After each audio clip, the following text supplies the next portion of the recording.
Student, जैसे हमने पहले हिस्ट्री का फर्स्ट लेसन किया था जून की छुट्टियों से पहले, अब और हमने हिस्ट्री का सेकंड लेसन शुरू कर दिया था। उसमें भी हमने लगभग आधा लेसन हो गया था।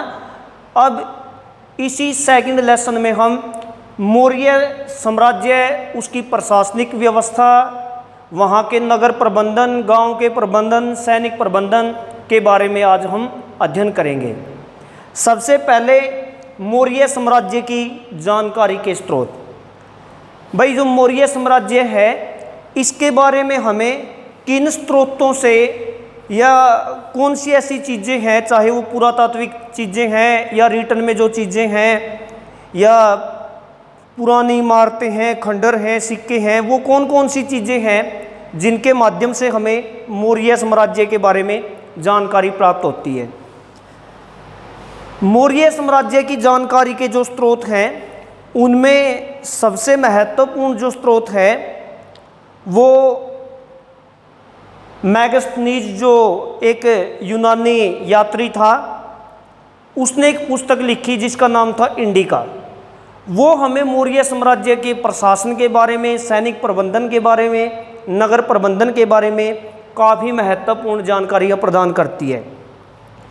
इसके साथ साथ इसी काल में एक और पुस्तक लिखी गई थी जिसका नाम था अर्थशास्त्र, और इसके जो लेखक थे वो विष्णु शर्मा भी, जिसको कहा विष्णुगुप्त या कौटिल्य या चाणक्य के नाम से भी जाना जाता है, के द्वारा ये पुस्तक रचित है। ये पुस्तक मौर्य साम्राज्य के बारे में सबसे ज़्यादा सटीक और महत्वपूर्ण जानकारी हमें प्रदान करती है।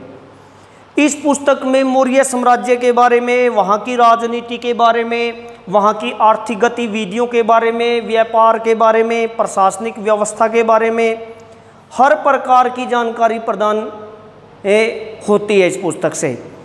तो इसके साथ साथ मौर्य साम्राज्य की जो जानकारी है उसके बारे में हमें काफ़ी उस काल का जो बौद्ध और जैन साहित्य रचित हुआ, चाहे वो बौद्ध ग्रंथ लिखे गए या जैन धर्म से रिलेटेड जो ग्रंथ, धार्मिक ग्रंथ लिखे गए, इन ग्रंथों से भी हमें इस काल के बारे में काफ़ी महत्वपूर्ण जानकारी प्राप्त होती है।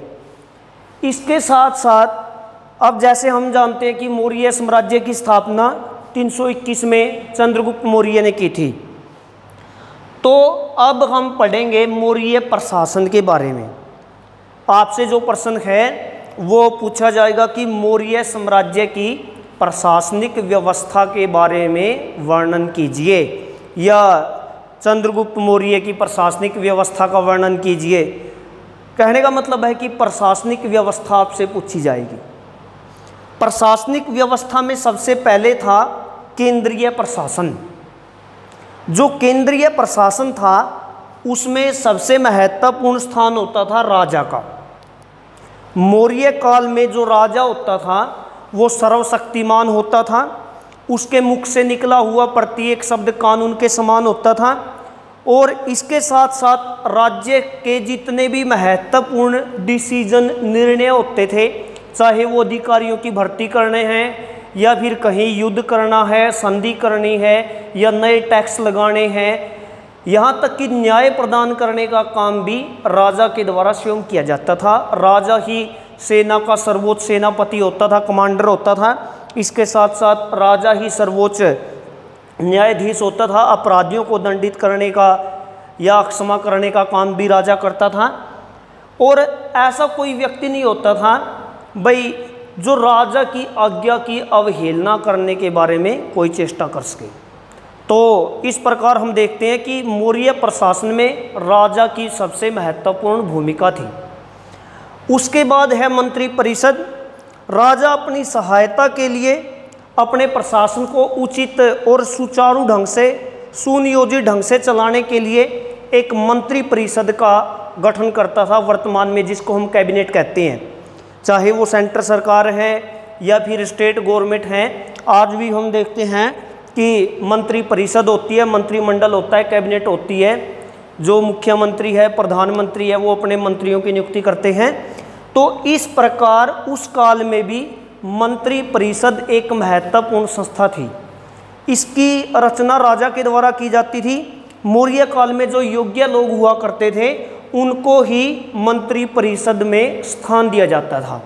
इसके साथ साथ कुछ ऐसे लोग जो राजा के रिलेटिव होते थे, उसके आसपास के कजन होते थे, ऐसे लोगों को भी कई बार मंत्री परिषद में शामिल कर लिया जाता था।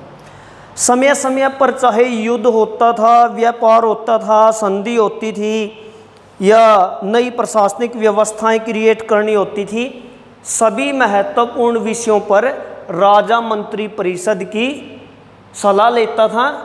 वो उनके साथ विचार विमर्श करता था। जो जितने भी मंत्री होते थे वो राजा को लगभग अपनी सलाह देते थे वो लोग, लेकिन राजा बाध्य नहीं था।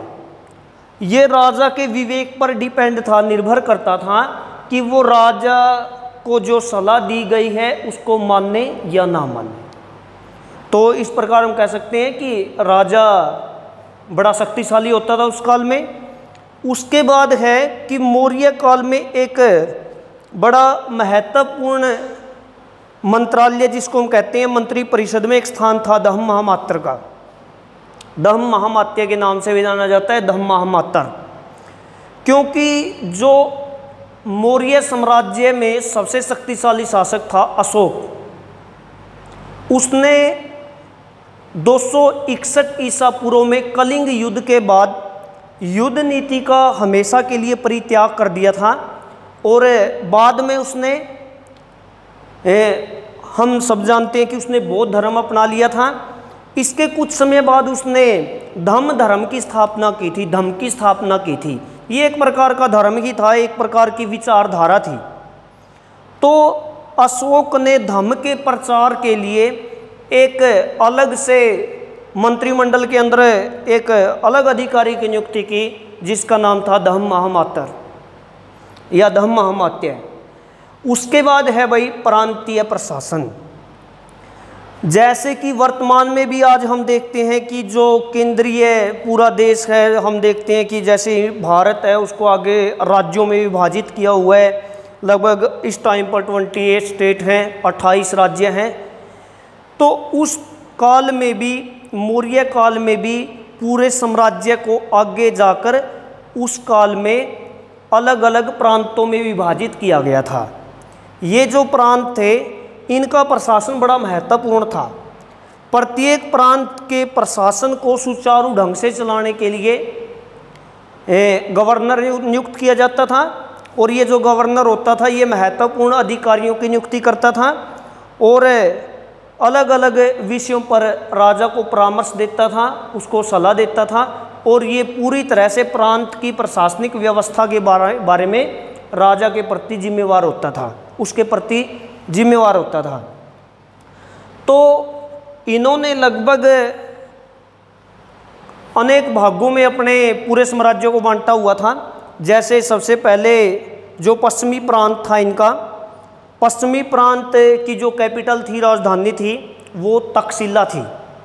इस प्रकार जो इनका लगभग मध्य भारत में जो साम्राज्य था, राज्य गवर्नर शासित क्षेत्र जो था, उसकी जो राजधानी थी वो उज्जैनी थी। और उसके बाद जो दक्षिणी पथ था, दक्षिण भारत, इसकी राजधानी सवर्णगिरी थी।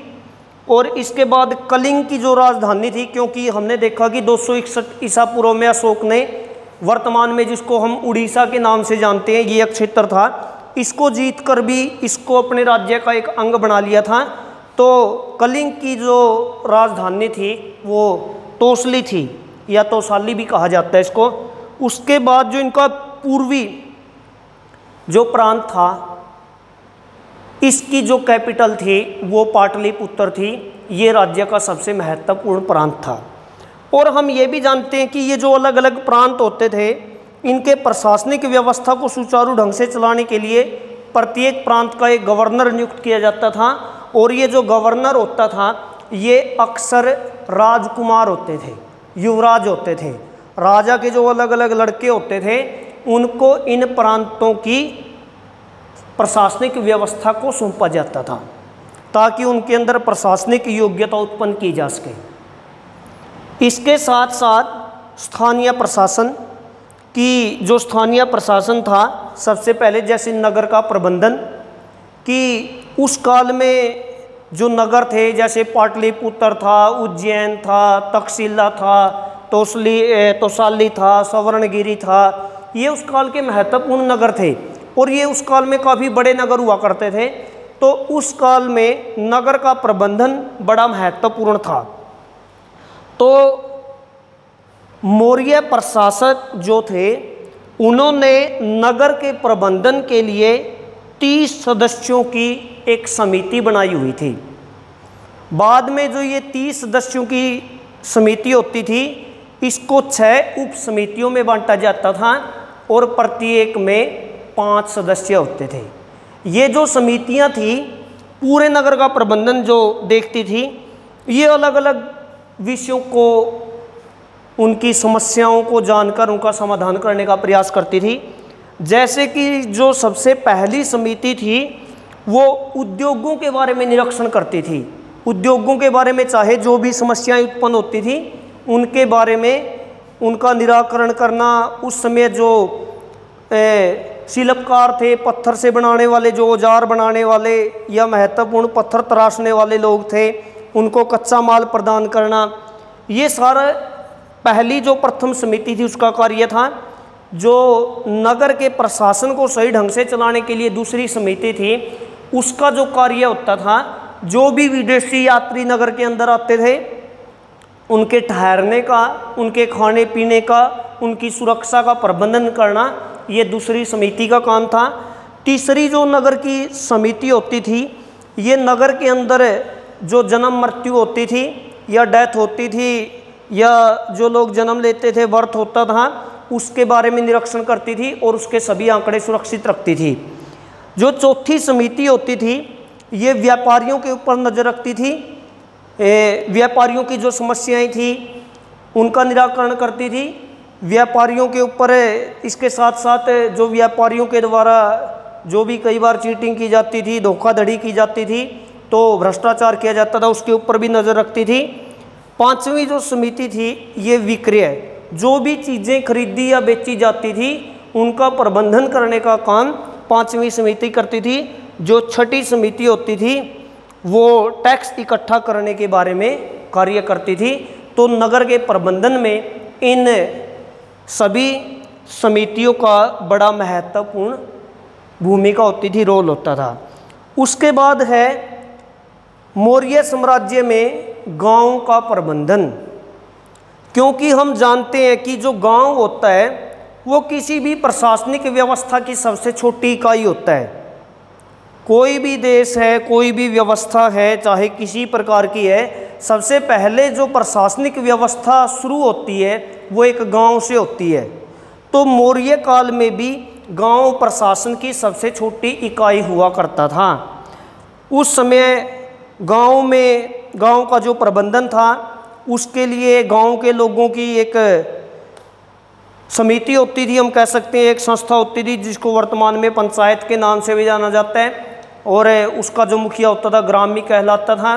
इसके साथ साथ राजा के द्वारा भी कुछ अधिकारियों की नियुक्ति की जाती थी, जो गांव की जो पंचायत होती थी उसकी सहायता करती थी।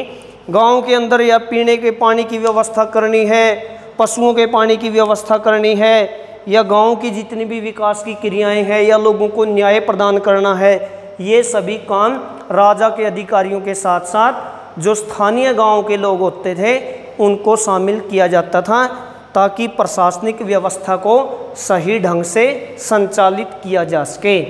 तो आज हमने मौर्य साम्राज्य की प्रशासनिक व्यवस्था के बारे में अभी आप लोगों से चर्चा की।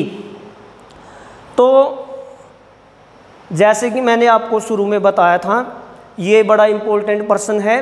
अक्सर लोग जो प्रश्न आपसे पूछे जाते हैं, निबंधात्मक जो प्रश्न होते हैं, उनमें ये प्रश्न पूछा जाता है। प्रश्न पूछा जाता है कि मौर्य साम्राज्य की प्रशासनिक व्यवस्था का वर्णन कीजिए लगभग 500 शब्दों में।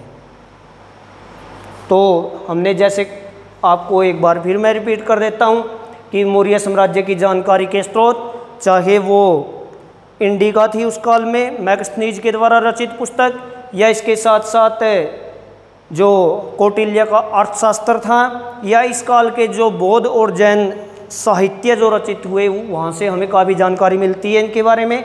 इसके साथ साथ मौर्य प्रशासन की राजा प्रशासनिक व्यवस्था में केंद्रीय प्रशासन में सबसे महत्वपूर्ण था, उसकी सहायता के लिए एक मंत्री परिषद होती थी। उसके साथ साथ इस काल में, अशोक के काल में, एक नया अधिकारी नियुक्त किया गया मंत्री परिषद में, जिसको धम्म महामात्र कहा जाता था। धर्म का प्रचार करना इसका प्रमुख काम होता था। इसके बाद है प्रांतीय प्रशासन। मौर्य काल में जो पूरे साम्राज्य था उसको अलग अलग प्रांतों में बांटा हुआ था। इन प्रांतों की अलग अलग राजधानियाँ थी। जैसे जो पूर्वी प्रांत था उसकी जो मुख्य राजधानी, वैसे भी मौर्य साम्राज्य की जो राजधानी थी वो पाटलिपुत्र थी, वर्तमान में जिसको हम पटना के नाम से जानते हैं बिहार में। और उसके बाद जो इनका पश्चिमी प्रांत था, वर्तमान में ये स्थान पाकिस्तान में है, तक्षशिला।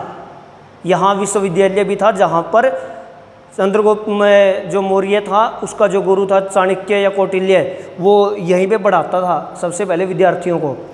उसके बाद जो इनका दक्षिण पथ था वहाँ की राजधानी थी स्वर्णगिरी, कलिंग की राजधानी तौशाली थी, और प्रासी जो पूर्वी अभी मैंने आपको बताया इसकी राजधानी पाटलिपुत्र थी। स्थानीय प्रशासन में नगर का प्रबंधन, नगर के प्रबंधन के लिए 30 सदस्यों की एक कमेटी होती थी। आगे जाकर इसको 6 उप समितियों में बांटा जाता था।